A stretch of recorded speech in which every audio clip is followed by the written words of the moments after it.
राजा भानसिंह और बुढ़िया की सीख। प्रतापगढ़ के राजा भानसिंह एक शक्तिशाली, लोकप्रिय और न्यायप्रिय शासक थे। उनकी प्रजा उनके लिए उनके पुत्रों से भी अधिक प्रिय थी। एक दिन पड़ोसी राज्यों पर आक्रमण कर एक शक्तिशाली आक्रांता ने वहां कब्जा कर लिया। मजबूर होकर पड़ोसी राज्यों के राजा अपनी जान बचाने के लिए प्रतापगढ़ में शरण लेने आ गए। परंतु आक्रांता ने उनके राज्यों की जनता पर अत्याचार करना शुरू कर दिया। बेबस जनता की पुकार सुनकर शरण में आए राजाओं ने राजा भानसिंह से मदद की गुहार लगाई। भानसिंह ने उनकी समस्याओं को गंभीरता से सुना और अपनी सेना लेकर सबसे बड़े राज्य को मुक्त करवाने के लिए उस पर आक्रमण कर दिया। युद्ध कठिन था और भानसिंह की सेना लंबे प्रयासों के बावजूद जीत नहीं पाई। हालात ऐसे बन गए कि राजा भानसिंह को अकेले जंगल के रास्ते भागना पड़ा। 7 दिन जंगल में भटकते हुए वह एक झोपड़ी के पास पहुंचे। उन्होंने झोपड़ी के बाहर से आवाज लगाई, क्या कोई अंदर है? अंदर से एक बूढ़ी औरत बाहर निकली। उसने पूछा, कौन हो तुम? क्या चाहते हो? राजा ने अपनी पहचान छुपाते हुए कहा, माई, मैं एक सैनिक हूं। रास्ता भटक गया हूं और बहुत भूखा हूं। क्या कुछ खाने को मिलेगा? बूढ़ी औरत बोली, ठीक है बेटा। वहां नदी है, पहले हाथ मुंह धो लो। तब तक मैं खिचड़ी बनाती हूं।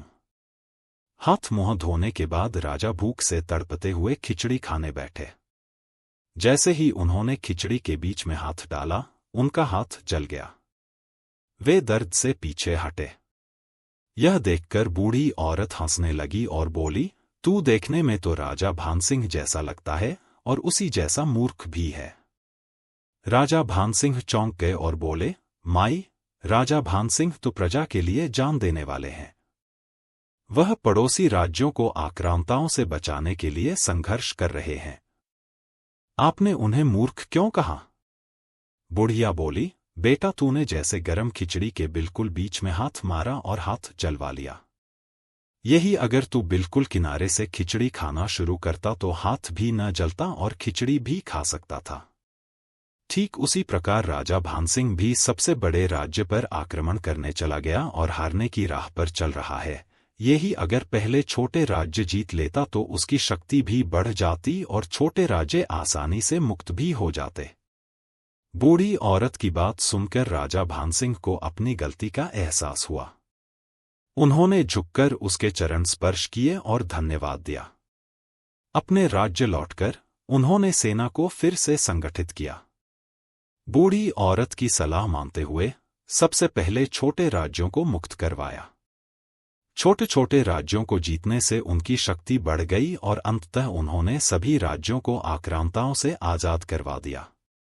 इस प्रकार राजा भानसिंह को जीवन की सबसे बड़ी सीख एक साधारण वनवासी बुढ़िया से मिली, जिसने उनकी सोच बदल दी और उन्हें सच्चा विजेता बना दिया।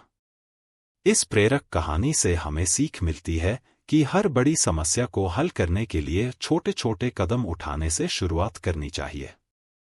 हर बड़ी चीज की शुरुआत छोटे छोटे कदमों से ही होती है।